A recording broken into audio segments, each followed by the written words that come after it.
반도체를 좀 네. 주목하고 있는데 그 반도체 하면은 뭐 요즘 HBM이 많이 네네네. 부각받는데 맞습니다. 그거 전에 네, 그 2차 전지랑 반도체를 같이 하는 기업이 있어요. 있습니다. 네. 아, 네. 그 대표적인 기업이 네, 너무 재밌죠. 네, 2차 전지 모멘텀도 갖고 있고 반도체도 갖고 있으면 상대적으로 2차 전지 깨질 때 방어가 되고 또 반도체 날아갈 때 수혜도 받을 수 있고, 그게 두 가지 기업을 준비했는데요. 첫 번째 기업은 동진세미캠이라는 기업입니다. 네, 동진세미캠이라는 회사가 있는데요. 동진세미캠은 EUV 많이 들어보셨을 거예요. 극자외선. 네. 그 EUV 장비에 들어가는 일종의 소모품입니다.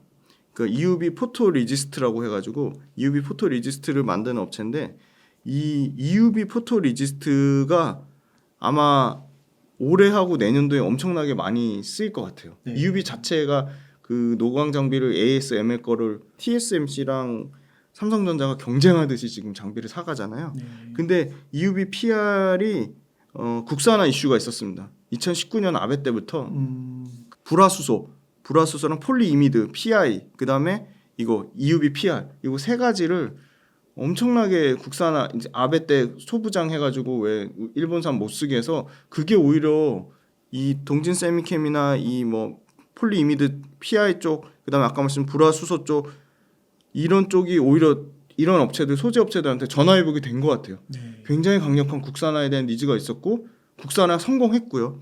그래서 EUV PR 같은 경우는 완전히 일본에 강력한 제재가 있었는데 그걸 완전히 무력화시킨 측면이 있고요. 2019년부터 국산화 개발하기 시작했고 양산한 지 얼마 안 됐고 이제 양산에 대한 포텐이 터질 시점이라고 보고요. 그게 당장 올해 상반기부터 이제 EUV PR에 대한 그게 포지션이, 매출 포지션이 엄청 커질 텐데, 왜 그러냐면 EUV PR 자체가 재밌어요.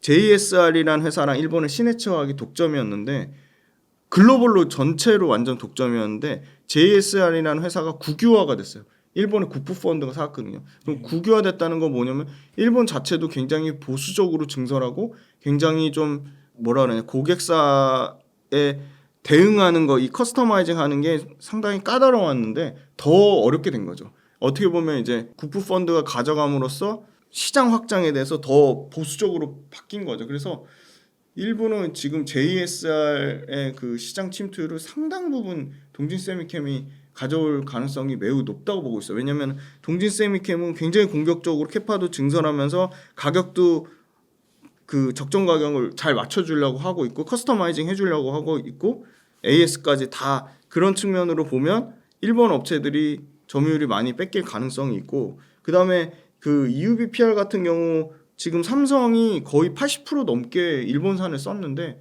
이미 지금 15% 정도까지 올라왔거든요. 네. 그러니까 이제 15%니까 15%에서 끝나겠냐? 그렇진 않을 것 같고, 아마 불량률이나 EUV PR에 대한 삼성 레퍼런스가 계속 쌓이면 쌓일수록 삼성전자 외에 다른 엄청나게 많죠. 마이크론도 있고 인텔도 있고 하이닉스도 있고, 그런 업체들한테 고객사 확장 가능성이 충분히 열려 있는 거고요. 근데 이제 중요한 건 삼성전자의 15%이 비중이 급격하게 늘어나야 되는데 지금은 꾸준히 늘어나고 있는 추세다. 점유율 자체가 꾸준히 늘어나는 추세고. 100일 동안 저와 함께 하시죠. 돈 버는 주식 투자 기초부터 실전 완성까지 전부 알려드리겠습니다. 잘 오르는 기업을 찾는 것도 중요하지만 장기적으로는 기업의 펀더멘탈, 모멘텀, 차트, 수급, 이 핵심 4가지를 볼 줄 아셔야 됩니다. 그래서 지속적으로 우상향하는 수익을 얻는 것이 중요합니다. 이번 강의는 이러한 주식 투자의 기초를 다지고 스스로 성공하는 주식 투자 방식을 터득하는 데 큰 의미가 있습니다. 와, 그리고 그 포토 마스크 있잖아요. 그 찍어내는 일종의 회로 설계하는 거 축소로 찍어가지고 그 본뜬다고 하잖아요. 그 축소하는 그 포토 마스크 한 장이 한 장당 1억이 넘습니다. 아, 그래요? 엄청나게 비싼 거예요. 그러니까 이거 하나 잘못 하잖아요. 그럼 엔지니어 2명 그냥 목에 날아가는 거예요.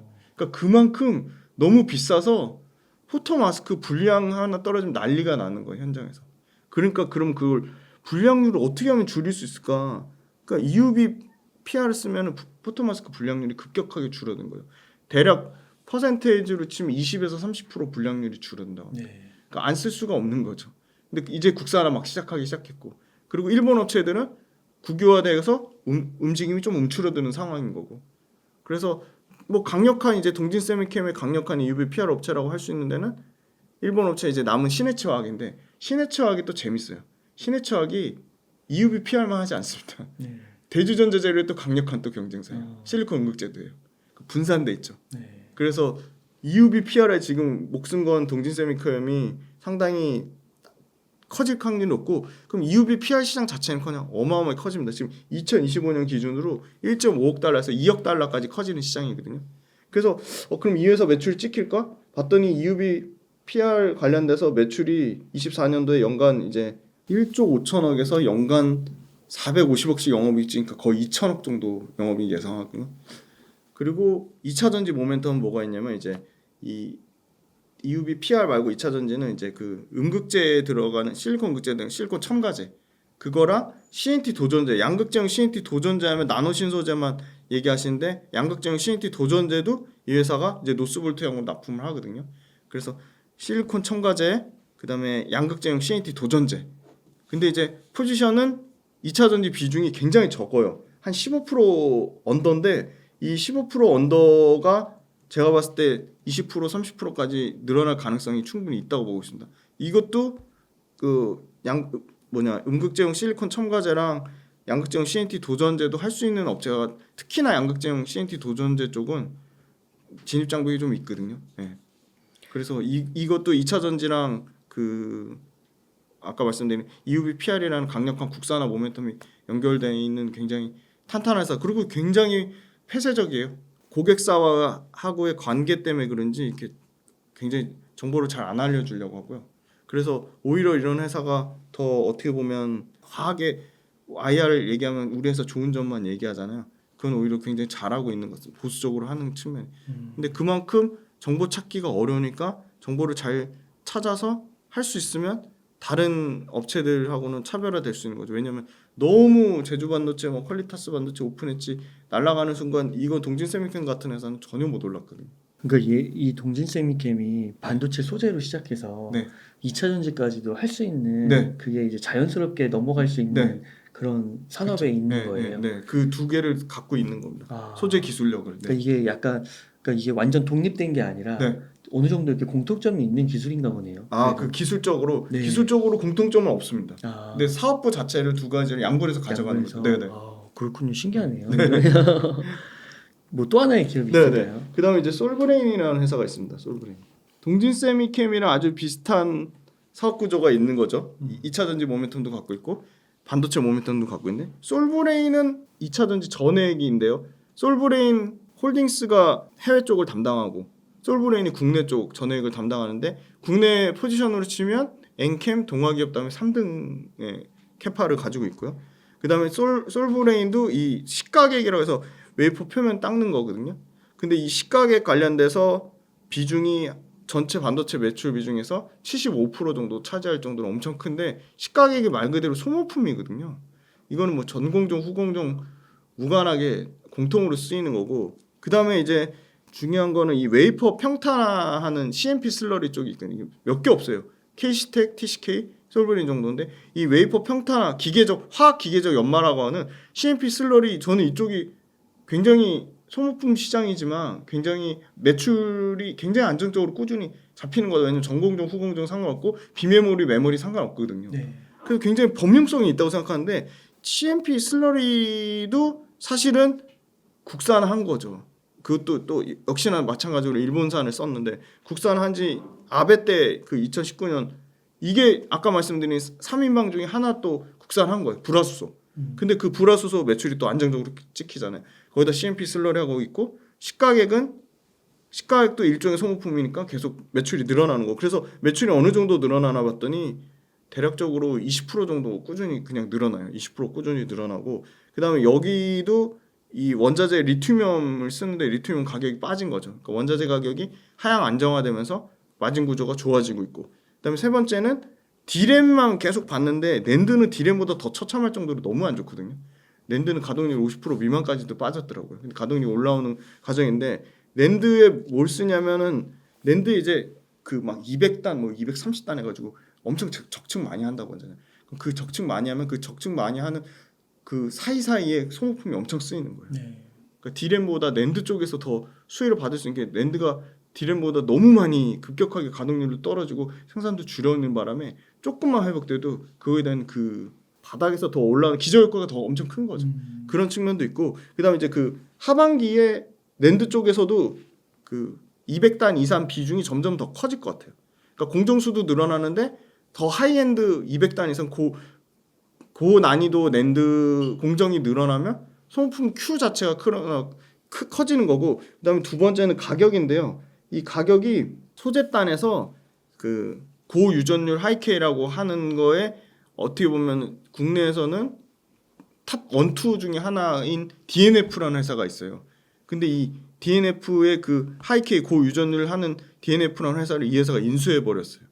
그래서 이 고유전율이 계속 지금 미세공정은 D램도 그렇고 낸드도 그렇고 공통적으로 미세공정을 강조하는데 미세공정 강조하면 그 하이케이 고유전율 소재를 많이 쓸 수밖에 없거든요.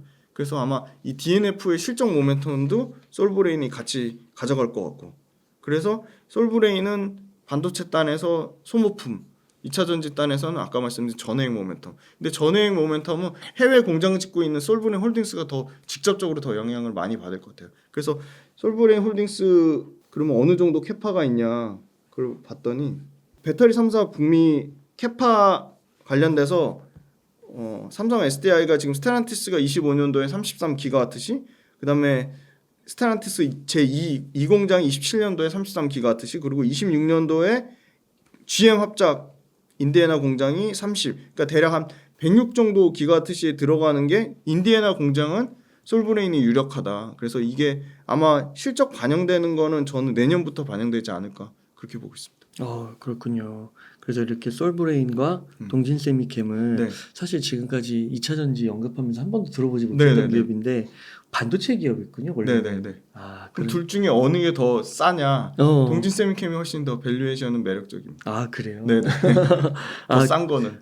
그렇군요. 솔브레인은 단기간에 조금 솔브레인도 전해액 업체니까 아까 그 엔캠 오를 때 같이 네. 좀 올라간 측면이 있습니다. 그렇군요. 네. 그럼 미래 성장성을 봤을 때도 네. 괜찮아요? 미래 성장성을 봤을 때 반도체랑 2차 전지 가장 큰 양대 산업을 갖고 있으니까 성장성 저는 나쁘지 않을 것 같고 솔브레인보다 저는 동진세미캠이 더 성장성이 있다고 보는 게 EUV PR이 앞으로 엄청나게 많이 쓰일 거거든요. 그러네요. 네. EUV가 차세대 장비니까. 차세대 장비니까요. 아, 성장성은 동진세미캠이 더 있다고 보고 있습니다. 아, 근데 솔브레인도 아까 DNF라는 고유전율 그걸 했잖아요. 그래서 솔브레인도 마진율이 나쁘지 않거든요. 근데 만만치 않아요. 근데 현재로서는 동진세미캠이 더 매력적인 게 덜 올랐거든요. 솔브레인보다. 이제 인공지능 로봇 분야 좀 네네. 질문드리고 싶은데 네네네. 우선 궁금한 게 네. 그 인공지능이 앞으로 뭐 5년 10년은 계속 갈 거라고 많이 얘기하잖아요. 테마로서. 네네. 그래서 마이크로소프트, 뭐 구글, 뭐 네네. 이런 기업들이 시가총액도 엄청 높고 네네. 마이크로소프트는 애플까지 제치기도 했잖아요. 네네네. 근데 궁금한 게 네. 우선 우리나라에도 네. 좀 인공지능 분야에서 탁월하다. 이 기업이 대장주다. 뭐 이런 게 좀 있나요? 직접적으로 우리나라 인공지능 관련된 기업이라고 할 수 있는 거는 저는 솔직히 딱 이거다라고 할 만한 뭐 엔비디아급 아니면 뭐 퀄컴급 이런 회사들 없는 것 같아요. 네, 그래서 저는 인공지능의 직접적인 수혜주?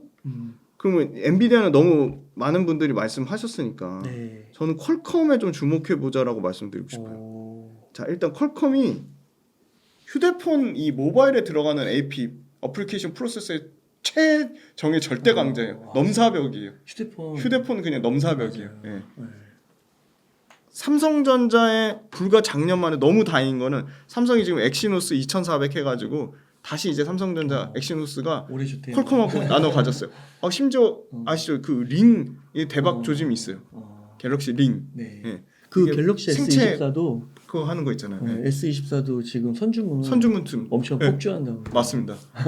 모처럼 삼성 휴대폰 쪽에서 좋은 모멘텀이 나오는데 네. 그 삼성 휴대폰에 들어가는 모바일 어플리케이션을 싹쓸이한 회사거든요. 심지어 작년에는 100% 다 엑시노스가 다 뺏겼거든요. 네. 근데 그럼 AI가 되면 뭐가 차별화될까? 전력을 너무 많이 소모하는 거예요. 음. 말도 못하게 전력 소모하는 거예요. 네. 그 전력을 다 어떻게 감당할 거예요? 그래서 결론은 뭐로 가겠냐? NPU다. NPU 어렵게 생각할 게 아닌 게 CPU 그 엔비디아가 하는 GPU보다 훨씬 저전력이 핵심인 것 같아요. 저는 제가 봤을 때는 성능은 똑같은데 저전력이 핵심인 것 같거든요. 근데 퀄컴이 당연히 NPU를 합니다. 퀄컴이 모든 NPU를 모바일하고 사실은 차량용에 들어가는 것까지 지금 핸들링 하고 있거든요. 그래서 제가 주목하는 게 뭐 차량 질문 주실 수도 있을 텐데 텔레칩스라는 이제 차량용 반도체 설계하는 회사가 있는데 네. 그 차량용에 들어가는 AI 가속기는요 다른 거랑 호환을 못하게 막아버렸어요 퀄컴이. 우리 것만 퀄컴의 체제에서 놀게 왜 우리 구글 안드로이드 체제 쓰는 것처럼 그렇구나. 퀄컴의 그 플랫폼처럼 이렇게 해놨거든요. 그래서 퀄컴의 이 차량용에 들어가는 AI 가속기가 저는 또 완전히 주목받을 것 같고 모바일은 이미 너무 절대 강자고 근데 NPU를 모바일부터 서버부터 PC까지 모바일 서버 PC 차량용을 다 하고 있어요 퀄컴이. 그러니까 NPU 관련돼서는 퀄컴이 어떻게 보면은 엔비디아의 강력한 대항마라고 할 수 있죠. 강력한 대항마고. 그리고 모바일 AP 쪽에서 삼성이 안 터져도 심지어 얘네는 지금 애플하고 인텔하고 거의 기술력이나 레퍼런스나 모든 측면에서 비등하다고 보고 있거든요. 애플의 CPU, 그다음에 뭐 엔비디아의 GPU 이거보다 성능은 동일해도 NPU로 전력이 싸지면 NPU 당연히 쓰겠죠. 네. 그래서 NPU에 원래 모바일로 너무 다 뛰어난데 지금 모든 측면에서 엔비디아 GPU가 모든 걸 다 싹쓸이하는 시점에서 그걸 시장을 뭘로 쪼갤까 분산할까 하면 퀄컴이나 AMD나 이런 회사들이 계속 저는 오히려 제 2등 수혜주, 3등 수혜주로 계속 주목받을 수밖에 없을 거고 모바일 AP의 절대 강자잖아요. 캐시카우가 안정적으로 나오잖아요. 네. 근데 그걸로 끝나지 않고 매년 가격을 10%씩 인상해요. 삼성은 10%씩 계속 가격 인상하면서도 퀄컴 거 AP를 계속 쓰는 거예요. 근데 차량용이라는 강력한 모멘텀 제가 차량용 조금 좋게 얘기하니까 뭐 차량용 5불도 안 되는 또 막말 쏟아내면서 막 부정적으로 얘기하시는 부분이 있는데 차량용 가격이 싸도요. 마진이 일반 모바일이나 PC에 들어가는 것보다 마진이 좋습니다. 그러니까 안 할 이유는 없는 거죠. 삼성이 그런 것 같아요. 차량용 반도체 못해서 안 한 게 아니라 그냥 안 한 거죠. 근데 대표적인 회사들이 있거든요. 글로벌로 인피니온, 르네사스, 뭐 PI 이런 회사들이 있는데 이런 회사들 TI 이런 회사들 충분히 삼성이 커버칠 수 있겠다 생각한 거예요. 그래서 삼성이 지금 차량용 반도체 합니다 지금. 네. 그래서 저는 차량용 반도체 늘어나면 또 퀄컴이 독점 구조로 가겠죠. 독점 구조로 갈 수밖에 없고. 그래서 숫자가 찍히는데 다만 그건 있어요. 지금 PC 쪽에서도 이 ARM 그 반도체 설계하는 회사 AI PC가 엄청나게 지금 커질 거거든요.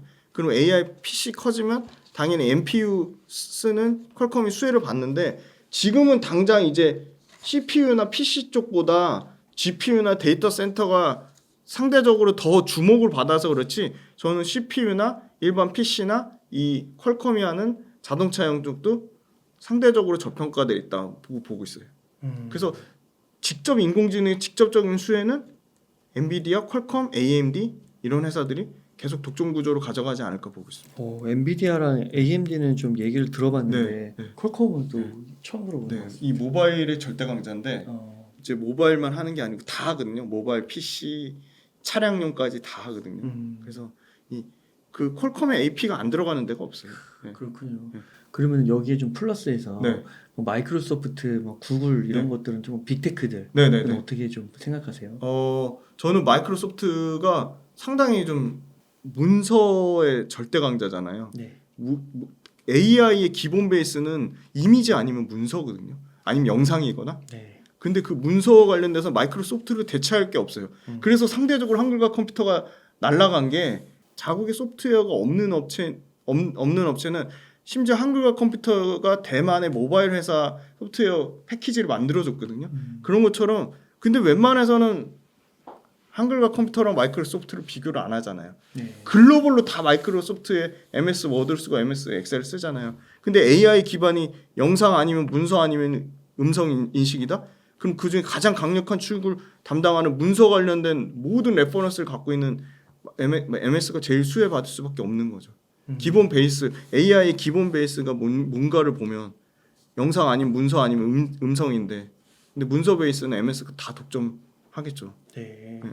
그러면은 그 아까 말씀해 주실 때 삼성전자가 차량용 반도체에도 진출하고 네. 이번에 갤럭시 S24 공개하면서 반응도 좋았잖아요. 네. 근데 그러면서 또 하나 그 부각을 박았던 게 네. 그 온디바이스 AI, 네네네. 인공지능 네네. 여기가 좀 많이 부각이 됐는데 네네. 이것 관련해서 네. 또 수혜를 받는 기업들이 혹시 따로 있나요? 네. 지금 제일 수혜 많이 받아서 소리 소문 없이 올라간 게 온디바이스 AI 쪽에서는 그겁니다. 지금 온디바이스 AI 자체가 최적화거든요. 커스터마이징. 각 어플리케이션별로 최적화된 칩을 만드는 거잖아요. 그러면 결국은 R&D거든요. 양산보다는 R&D 각 개별 모멘텀 각각의 AP당 각각 개별 그 R&D를 해서 양산품보다는 R&D 제품으로 해야 되는 건데 그럼 온디바이스 AI면 온디바이스 AI 각각의 어플리케이션별 테스트하는 것도 다 달라질 거고 성능 검사하는 것도 다 달라질 거고 칩도 엄청 다양해지니까 칩별로 다 따로 테스트해야 되고 검사해야 되고 성능 평가를 해야 되고 양산품인지 불량품인지 해야 되는 거잖아요. 근데 국내 소재 업체 중에 리노공업이 유일하게 R&D 비중이 30% 가까이 되는 엄청난 회사고 이 회사는 업력 자체가 40년인데 포지션이 소품종 대량 생산이 아니고 다품종 소량 생산인 거죠. 그게 딱 맞는 거죠. 지금 온디바이스 AI 최적화 커스터마이징에 딱 맞는 거죠. 네. 그래서 실제 주가가 반영이 됐고 그래서 연구개발 비중도 높은데 지금 온디바이스 AI에 딱 걸맞는 온디바이스 AI용 어플리케이션에 테스트 소켓이 딱 맞는 거죠. 연구개발 R&D용으로 개발하는 테스트 소켓이. 근데 이미 테스트 소켓이나 리노피 자체가 그냥 연간 3천억대 매출과 이익이 그냥 꾸준히 나고 있어요. 리노공업은요 마진율이 리노핀 아까 다품종 소량 생산 말씀드렸지만 마진율이 41%예요. 와. 그러니까 반도체 그 HPSP 제가 좋아하는 회사 다음으로 넘사벽이에요. 그러니까 소재 회사 중에 뭐 1등일 겁니다. 근데 이 회사가 고객사별로 타입별로 어플리케이션별로 맞춤화 최적화가 되니까 계속 지금 수혜를 받은 거고 저는 최근에 주가 단기간에 너무 많이 올라서 박살나고 있지만 아까 MS 글로벌로는 MS가 있다면 동남아권에서는 아마 한글과 컴퓨터의 한글과 컴퓨터의 AI 문서 기반인 거를 네. 상당 부분 시장을 가져갈 수 있지 않을까. 워낙 우리가 한컴이 MS 워드에 가려져서 그렇지 굉장한 소프트웨어 경쟁력을 갖고 있는 회사거든요. 근데 한컴이 지금 결국은 AI 통해서 하려는 건 뭐냐면 문서를 빠르게 자동화시키는 거예요. 문서를 어떻게 하면 좀 더 효율적으로 생산하고 더 빠르게 만들고 더 자동화할까. 근데 AI 문서 기반 베이스는 지금 국내 한글과 컴퓨터밖에 없거든요. 네. 예. 근데 MS 워드가 모든 그거를 다 커버하지만 그 와중에 아까 말씀드린 동남아권 중에서 대만 같은 경우는 뭐 K단 모바일이라는 회사가 그걸 이미 시작했고 그리고 돈이 많으니까요. 이 회사가 두 개의 아주 재미난 회사를 인수했는데 AI 스타트업 중에 42마루라는 회사가 있거든요. 네. 이거는 LG U 플러스 네. 그다음에 네이버 클라우드, 하나은행, IBK 자산운용이랑 같이 한 회사예요. 아 리노고. 예. 아니 지금 한글과 컴퓨터가. 아. 예. 그 42마루가 심지어 어디에도 쓰이냐면 우리 그거 있잖아요. 연말정산 간소화 서비스. 국세청 그 있잖아요. 세금 관련된 거. 거기에도 쓰이거든요. 그러니까 엄청 결국은 금융, 병원, 교육, 뭐 공공기관 이런데 문서 관련돼서는 1등인 회사예요. 문서 자동화 1등인 회사예요. 42마루. 그래서 이 회사를 190억에 투자해가지고 전자문서 1위 기업 인수했어요.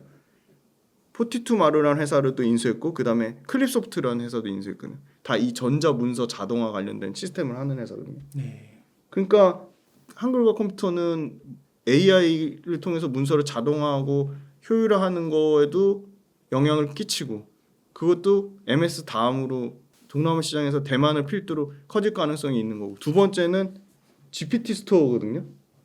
네. GPT 스토어는 소프트웨어를 모듈러한 거거든요. 소프트웨어 개발 키트라고 해가지고 SDK를 약자라고 하는데 이 소프트웨어 개발 키트가 결국은 소프트웨어 업체 입장에서도 엄청 편리한 거죠. 그러니까 전체 요리가 있으면은 에피타이저도 있고 메인 디시도 있고 그거를 다 이렇게 쪼갠 거예요. 그러니까 그거를 이제 엄청 소프트웨어 업체에서는 SDK로 만드는 게 자기네들 어플리케이션에 호환도 가능하고 적용하기도 쉽고 빠르니까 해외에서 할 때 다 이제 소프트웨어는 다 소프트웨어 개발 키트 형태로 나갈 건데 가장 공격적으로 가장 빠르게 소프트웨어 개발 키트식으로 지금 한글과 컴퓨터가 문서 기반으로 이 GPT 스토어에 그 상품을 내놨기 시작했거든요. 이제 막 내놨으니까 이 소프트웨어 개발 키트 관련돼서 GPT 스토어 입점 그것도 이 한글 컴퓨터 측면에서는 굉장히 큰 확장성이 있다고 보고 있습니다.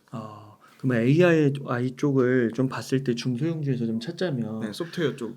소프트웨어 네. 쪽을 찾자면 지훈 대표님께서는 리노호흡하고 네. 그다음에 한글과 컴퓨터 네, 이런 네. 쪽을 좀 주로 보시는 네. 거예요. 근데 밸류에이션이 리노고는 주가가 많이 올라서 부담스러운 수준이고 한글과 컴퓨터는 많이 올랐다가 상당히 좀 조정을 받았습니다.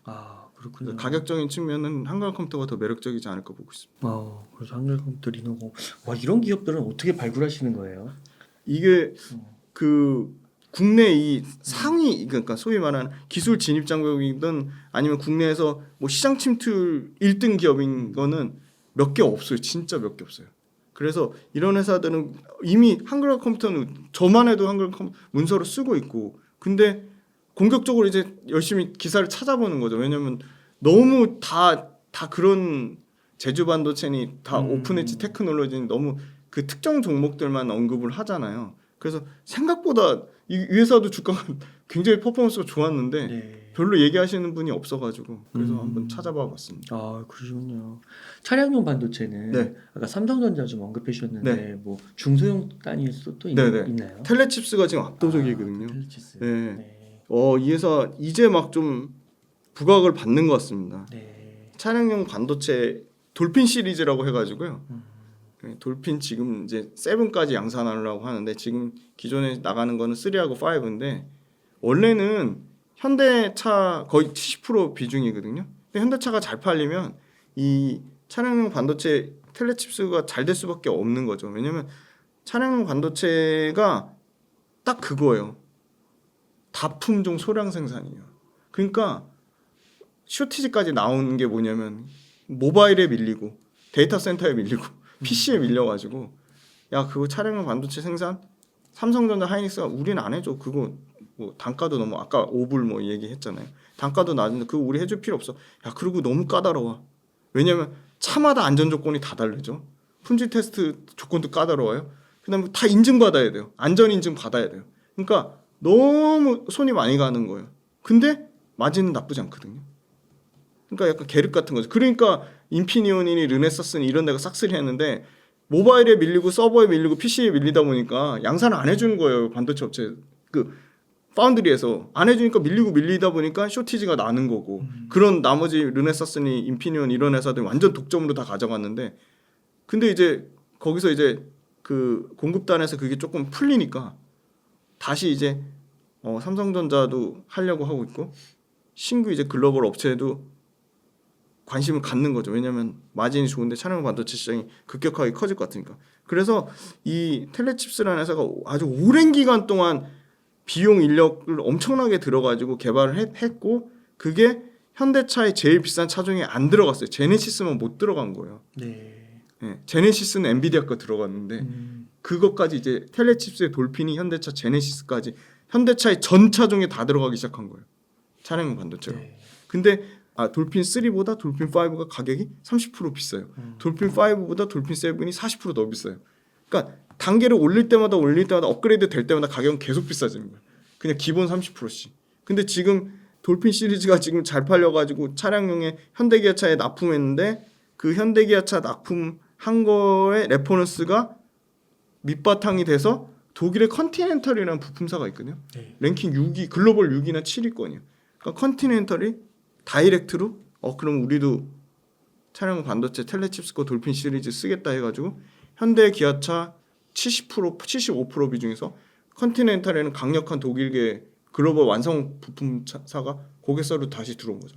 그러니까 고객사 확장도 됐고 가격도 올라갔고 연구개발도 계속하고 있고 그리고 차량용 반도체 자체도 계속 커지고 그래서 이 회사가 지금 매출은 분기별로 40% 정도 늘어나고 있고요. 영업이익은 59%씩 늘어나고 있어서 상대적으로 주목을 못 받았는데 이제 막 반도체 관련된 조금 저평가주가 뭐가 있을까 계속 그거 나오다 보니까 최근에 조금 주목을 받았어요. 근데 앞으로 성장 가능성은 굉장히 높다고 보고 있습니다. 그렇군요. 로봇에 대해서 한번 여쭤보겠습니다. 네. 그 많은 분들이 로봇을 네. 24년에 대표적인 대장주 중에 하나로 네네. 꼽더라고요. 네네. 이에 대해서 동의하시나요? 네, 저는 동의하고요. 네. 단기간에 2차 전지만 그런 건 아니고 로봇이나 AI 관련된 뭐 헬스케어, 루닉 같은 경우도 단기간에 너무 가파르게 오르면 주가는 무조건 상승된 조정이 있다. 그거를 좀 꼭 기억해 두시면 너무 좋을 것 같아요. 그래서 로봇도 조정을 받은 거지 저는 추세가 완전 꺾여가지고 로봇이 투자 메리트가 없다. 그건 전혀 아니라고 보고 있습니다. 근데 로봇 관련돼서는 사실 그 큐렉소는 의료용 로봇을 굉장히 많이 말씀드려서 오늘은 다른 로봇 업체를 가져왔는데요. 네. 큐렉소는 실적 나오면은 4분기 실적이 안 나와서 계속 제가 업데이트 해드릴 겁니다. 네. 그래서 로봇 관련돼서는 일단 대기업들이 일단 지금 대기업들이 어디에 돈 투자하는지가 진짜 중요합니다. 안 하는 데가 없어요. 로봇에. 네. 왜냐면 심지어 방산업체인 LIG 넥슨 지금 뭐 그 고스트 로보틱스 인수한다는 것만으로 그냥 날라갔잖아요, 주가가. 근데 로봇에 진심 있는 회사가 삼성, LG 말할 것도 없고요. LIG 하나 로봇의 진심이고요. HD 현대 로봇의 진심이고요. 만도 HL 만도 로봇의 진심이고요. 모든 회사들이 지금 로봇 나오고요. 이번에 재미난 게 그 CES 가전에서 차량용 반도체도 엄청 주목을 받았는데 두 번째로 주목받았던 게 이 삼성전자 가정용 로봇 볼리입니다. 볼리. 이게 공 모양으로 생겼는데 완전 업그레이드 돼가지고요. 자율주행하면서 다 가전제품이랑 스마트 연동돼가지고 라이프 스타일에 맞게 건강 상태 체크해주고 옆에서 보조해주고 공간 어디든지 막 다니면서 음악 틀어주고 업무 도와주고 막 일종의 AI 비서예요, 로봇이. 네. 그 역할을 하고 있습니다. 그래서 이런 관련된 최첨단 기술 로봇에 엄청나게 투자를 하고 있다는 거고요. 그다음에 정부에서 그 국가 로봇 테스트 필드 사업 예비 타당성 통과했거든요. 정부에서 지금 핵심 6대 산업으로 지정했어요. 그리고 산업부가 지금 6대산은 뭐예요? 혹시 6대 산업에 2차 전지 포함돼 있고 반도체 포함돼 있고요. 제약바이오가 아마 포함이 돼 있을 겁니다. 그리고 이 아까 로봇 관련돼서 그만큼 정부에서 지원해주고 있다는 거고요. 그래서 제가 오늘 가져온 건 티로보틱스라는 회사예요. 원래는 LCD 쪽 이송용 모듈 만드는 회사거든요. LCD도 하고 OLED도 하고. 네. 근데 티로보틱스가 로봇이 지금 이 물류 로봇 관련된 그 규제가 좀 많이 완화가 됐거든요. 그래서 이제 그 LG 그 마곡 사이언스 가면은 막 로봇이 막 다니면서 이제 배송이에요, 배송. 엄청 배송이 막.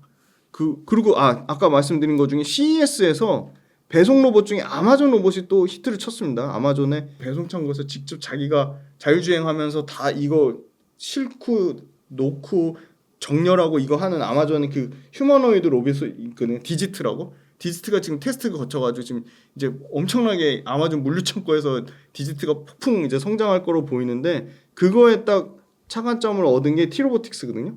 티로보틱스도 물류 로봇입니다. 근데 두 가지가 있어요. 심플하게 AMR이 있고 AGV가 있는데 AMR은 혼자 못하는 거고, 그러니까 혼자 자율주행 못하는 거고, 네. AGV는 알아서 막 사람 오면 피하고 막 그런 거거든요. 그러니까 자율 이동이 가능한 게 AGV인데 AMR, AGV 지금 다 합니다. 그리고 이미 AMR 관련해 가지고 물론 AMR은 아까 말씀드린 AGV보다 한 단계 낮은 등급인데 SK온에 납품을 했어요. 300억, 295억 정도 납품했는데 한 개 라인 납품했거든요. 그러면 SK온이 지금 테네시 공장에 가동되는 라인이 30개거든요. 근데 이미 선점 효과를 누렸잖아요. 그럼 30개 라인에 곱하기 300억을 하면 9천억이잖아요. 근데 9천억에 절반만 가져가도 4,500억 매출이 꽂히는 구조거든요. 근데 절반 이상 충분히 가져갈 수 있다고 보는 게 뭐냐면 최근에 이 회사가 고객사 밝힐 수는 없겠다고 했지만 LG 이노텍의 공식 벤더로 로봇 물류 로봇 제공업체로 공식 벤더로 지정을 받았잖아요. 근데 LG 이노텍으로 절대 끝날 수가 없죠. 왜냐하면 LG 이노텍보다 강력한 LG 에너지 솔루션이 있으니까. 근데 SK온에 납품한 이력이 있잖아요. 레퍼런스를 갖고 있잖아요. 그래서 저는 LG 에너지솔루션으로 충분히 확장성이 있지 않을까? 그렇게 보고 있고 AGV랑 AMR 다 하잖아요. 근데 마진율이 나쁘지 않거든요. 근데 이 회사도 적자였거든요. 근데 실적 찍히는 거 보니까 T로보틱스가 작년까지 적자였어요. 37억, 40억 정도 적자인데 올해 900억 정도 매출에 영업이익 50억 정도 찍히는 거니까 주가가 제일 좋아하는 턴어라운드 모멘텀도 엮였는데 매출이 2배 늘어나는 거예요. 그리고 올해 900억 정도 찍히고 내년에는 한 1,600억. 네. 그러니까 매출 평균 성장률이 한 80% 되더라고요. 그리고 영업이익은 올해는 50억 정도인데 추정치긴 하지만 내년에 170억이면 영업이익 3배 찍히는 거고 마진율이 봤더니 20%가 넘어요. 올해 이제 흑자 전환하면 그러니까 엄청나게 그 비싼 로봇을 2차 전지 모멘텀도 갖고 있으면서 2차 전지 회사에만 납품하진 않을 것 같아요. 왜냐면 아까 LG이노텍도 있었고 IT 부품 쪽도 있었고 그리고 물류 로봇 필요한 데는 심지어 제약바이오 공장 위탁 생산하는 삼성 바이오로직스나 셀트리온 같은 데도 필요하거든요. 엄청나게 저는 확장성이 있다고 보고 있습니다. 이 물류 로봇 같은 경우. 근데 전체 물류 로봇은 협동 로봇이 1등이고 36% 성장하고 물류 로봇 전체 시장은 20에서 25% 정도 성장하는 걸 보고 있습니다. 와. 그 중에 물류 로봇 국내 1등이니까 이 회사 계속 봐야죠. 아, 그렇군요. 그 레인보우 로보틱스나 네. 많이 언급되는 뭐 두산 로보틱스나 이런 쪽도 괜찮다고 보세요. 레인보우 로보틱스는 기사가 나왔잖아요. 네. 2029년에 삼성전자가 이제 완전히 지분 인수를 한다고 하더라고요. 아, 2029년에 나왔습니다. 이제 순차적으로 지분 인수해서 29년도부터는 삼성 로보틱스가 될 겁니다. 그래서 굉장히 좀 긴 흐름으로 봐야 될 것 같고요. 저는 그 전까지는 두산 로보틱스가 뭐 압도적으로 계속 1등 주인데 단기간에 너무 많이 오른 측면이 있거든요. 근데 두산 로보틱스도 캐파를 2배 늘린다는 거는 매출이 2배 이상 커질 그게 있는 거고 가장 협동 로봇이 성장성이 제일 큰 시장인데 협동 로봇 시장에서 4등이거든요. 근데 3등이 대만의 테크맨 로봇이라는 데인데 점유율 차이가 0.8%예요. 얼마든지 뒤집을 수 있는 거죠. 그래서 대만 업체가 조금 주춤하면 그냥 글로벌 3등까지 치고 간다. 근데 두산 로보틱스 자체는 2등까지 목표를 하는 것 같아요. 왜냐하면 압도적인 1등이 있고요. 한학이라는 회사가 있고 2등도 급격하게 점유율이 좀 줄어들고 있어요. 2등 업체가 지금 갑자기 이름이 생각이 안 나는데 2, 3등까지는 가지 않을까. 그럼 2, 3등까지 갈 수 있는 요인이 뭐냐? 높은 무게를 드는 거 있잖아요. 그 가반하중이라고 하는데 가반하중 최대 맥시멈이 25kg거든요. 두산 로보틱스가 25kg 이상 되는 거 중에 1등이에요. 네. 근데 아까 말씀드린 25kg만 드는 게 있는 건 아니잖아요. 뭐 15kg짜리도 있고 5kg짜리도 있고 뭐 3kg짜리도 있잖아요. 전체 시장을 환학이나 아까 말한 테크맨 로봇이 가는 거지. 근데 마진은 여기가 제일 좋거든요. 25kg 이상 드는 거. 근데 그걸로 두산 로봇이 1등이니까. 그러면 다른 시장까지 조금만 확장성이 있으면 두산 로보틱스가 2등, 3등 가지 않을까. 그 삼성이 네. 그 레인보우 로보틱스 인수한다고 발표했을 때 주가가 오르나요? 선반영 아, 이미 선반영. 이미 선반영. 네. 그리고 29년 그 기간이 너무 길게 남아 있어서 29년에 삼성 로보틱스로 바뀌면 27년쯤 반영하지 않을까요? 야, 근데 진짜 그 진심인가 보네요. 그렇게 진심인 것 로보틱스를 같아요. 네. 품는 거 보니까. 그러면 이런 협동 로봇하고 물류 로봇하고 네. 휴머노이드 로봇은 네. 다른 거예요? 다 조금 기술의 난이도 차이가 있는 것 같아요. 협동 로봇이나 물류 로봇보다는 휴머노이드 로봇이 훨씬 어려운 거고요. 그래서 휴머노이드 로봇 할 수 있는 데가 테슬라랑 뭐 현대차가 인수한 보스턴 다이내믹스 정도니까 기술 진입 장벽이 더 훨씬 큰 거죠. 그 좀 복잡하게 생각할 거 없이 그냥 전기차 어차피 또 미래 가고 로봇 휴머노이드 로봇 테슬라 잘 만드니까 막 업그레이드 버전 보여주는데 되게 잘하더라고요. 네, 맞아요. 그냥 테슬라에 투자하는 너무 거 재밌어요. 어떻게 생각하세요? 테슬라 투자하는 거요? 네. 전기차의 관점이 아니고 그냥 이런 다양한 로봇이라든지 AI 빅데이터 관점에서 테슬라로 투자한다? 저는 그건 나쁘지 않은 것 같은데 그럼 테슬라 너무 분산돼 있잖아요. 선택과 집중이 안 돼 있잖아요. 예. 그러면 상대적으로 저는 AI 빅데이터를 보면 구글이나 마이크로소프트를 하는 게 맞는 것 같고 로봇을 보면 테슬라 말고 뭐 의료용의 절대강자 인투이티브 서지컬이라는 회사 있고 전체 시장에서 로봇 잘 안 되는 ABB라는 회사가 있거든요. ABB를 테라다인이 아마 인수했을 거예요. 테라다인이 전체 글로벌 로봇 시장에서 넘버 원이거든요. 저 같으면 테라다인을 그냥 할 것 같아요. 그래서 이제 오늘 좀 소개해주신 로보틱스 기업은 네. T-로보틱스. T-로보틱스. 네. 큐렉소는 실적 나오면 업데이트 해드릴 겁니다. 그렇죠. 그래서 이렇게 큐렉소랑 T-로보틱스는 한번 네. 계속 팔로우 하시면서 네, 팔로우 공부하면 계속 좋겠다. 해드리겠습니다. 네, 네. 네, 감사합니다. 네, 그러면은 지훈 대표님 지금 한 1억 정도 있으면 어떻게 투자하시겠어요? 1억 있으면 일단 지금은 조금 그래서 한 20%는 현금을 일단 들고 있을 것 같고요. 네. 조금 더 지수가 더 빠질 수도 있을 것 같아서 나머지 20%는 로봇을 살 것 같습니다. 로봇. 네, 로봇을 사고요. 그 다음에 뭐 예를 들어 동진 세미캠 같은 회사도 대안이 될 수 있겠죠. 2차 전지 모멘텀도 있어 반도체도 할 수 있는 솔브레인도 대안이 될 수 있을 거고요. 그런 2차 전지나 반도체의 동시 모멘텀을 가진 회사 한 20%. 저는 여전히 엔터가 너무 좋아 보입니다. 밸류에이션이 너무 싸요. 그래서 엔터 20%. 그럼 아직 20%다 하나 남았죠. 미용으로 갈까요? 네, 미용으로 20% 하면 딱 맞을 것 같습니다. 그러니까 이렇게 섹터로 네. 그 분산 투자하는 게 참 중요한 것 네, 같아요. 너무 중요한 것 같습니다. 되게 어떻게 될지 모르니까. 네, 네. 그러면은 좀 더 가혹한 질문을 네네. 하나 드리면 딱 한 섹터만 고른다면? 딱 한 섹터. 2개 하면 안 될까요? 네, 2개 섹터만 고른다면? 2개 고른다면 제 마음속에 지금 현재로서 24년 주도주 1등은 역시 로봇인 것 같아요. 로봇이고 그 다음으로 갈 수 있는 거는 역시 2차 전지랑 반도체 같이 섞인. 네. 2차 전지. 그러니까 올 연말 정도는 많은 분들이 그 동의하시는 것 같아요. 네, 네. 연말부터는 움직일 거다. 3분기 정도 네. 빠르면. 2차 전지 업황이 둔화된 거지 2차 전지 업황이 깨진 게 아닙니다. 네, 마치 2차 전지 업황이 다 깨진 것처럼 너무 부정적인 이슈. 근데 부정적인 이슈가 계속 나오는데 주가는 어느 순간 그렇죠. 안 떨어지고 멈춰 있는 구간이 분명히 있을 겁니다. 맞아요. 저는 그 순간이 2분기가 됐든 3분기가 됐든 올해 안에 올 건데 언제 올지는 모르겠습니다. 진짜 선반영이 빨리 올 네네. 수도 있는 거니까. 맞습니다. 네. 오늘도 좋은 인사이트 많이 나누셔서 감사드리고요. 네. 끝으로 응달책방 시청자님들께 한 말씀 부탁드리겠습니다. 2차 전지의 소비자의 수요 측면을 더 디테일하게 말씀 못 드린 부분은 너무 죄송스럽게 생각하고요. 제가 너무 공급자의 측면을 강조한 측면이 있어서 이런 부분을 좀 많이 간과했던 것 같습니다. 하지만 계속 생각을 해보시는 거죠. 아, 2차 전지가 그냥 여기서 그냥 박살나서 그냥 주가가 끝날까? 아니면 반도체만 계속 오를까? 다른 업종은 다른 구조적 성장주는 AI 계속 AI 그 디자인 하우스만 올랐는데 여전히 루닛은 경쟁력이 있고요. 로봇 회사들 여전히 경쟁력이 있고요. 그럼 그러려면 뭐가 터질지는 몰라요. 저도 딱 한 업종이라고 말씀드리고 싶지만 로봇은 로봇 나름대로 매력이 있는 거고요. 2차 전지는 주가까지 박살나면서 2차 전지 나름의 매력이 있는 거고요. 그 다음에 AI 헬스케어는 AI 헬스케어대로 매력이 있는 거고 엔터나 미용 의료기기는 엔터나 미용 의료기기대로 매력이 있는 거고요. 그래서 아까 말씀 주셨지만 포트폴리오 업종별로 분산하는 게 너무 중요합니다. 제가 요새 강연회 가면서 너무 충격적인 거는 어떤 회사를 사셨는데 그 회사 제품이 뭔지도 모르시더라고요. 그래서 회사에 대한 공부를 기업분석 훈련소에서 디테일하게 시켜드리니까 기업분석 훈련소도 많은 관심 가지고 지켜봐 주시고 주식 투자 하루 이틀하고 끝내실 거 아니잖아요.